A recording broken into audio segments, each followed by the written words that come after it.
அடிமையாக்கி கிடக்குறோமே, இரவும் பகலும் இன்டர்நெட்டுக்கு அடிமை. அது வர அதுல சிக்கி தவிக்கிறோம். அதுல இருந்து ஆண்டவர் நம்மளை வெளியே எடுக்க வேணாவா? ஆமென், அல்லேலூயா. இன்னும் ஒரு கொரோனா, இன்னும் ஒரு பெரிய உலக போர் முளைப்போகுது. அதுக்கான வெளிப்பாடு நான் எடுத்த ஆண்டவர் சமூகத்தில். ஆமென், இது உண்மை. எங்கும் பெரிய கலக்கம், பெரிய கூக்குரல் இந்த தேசத்தின் நடுவில் கேட்கும். கர்த்தர் ஒண்ணுமே பண்ண முடியாது, யாருமே காப்பாற்ற முடியாது. ஆண்டவர் ஒருத்தரால் மட்டும்தான் நமக்கு பாதுகாப்பு தருகிறோம். ஆண்டவர் ஒருத்தர் தான் நமக்கு அடைக்கலமா இருக்க முடியாது.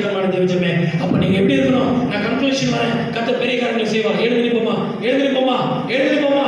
ஓ thank you Lord, thank you Lord, thank you Lord. இப்ப நான் சொல்லது நீங்க சொல்லணும். ஆமென், அல்லேலூயா. இப்ப ஆவிக்குள்ள கடந்து போகலாம். ஆமென். கரங்களை வானத்துக்கு நேராக உயர்த்தி யோவான் ஸ்நானகன் இன்றைக்கும் இருக்கிறாரே.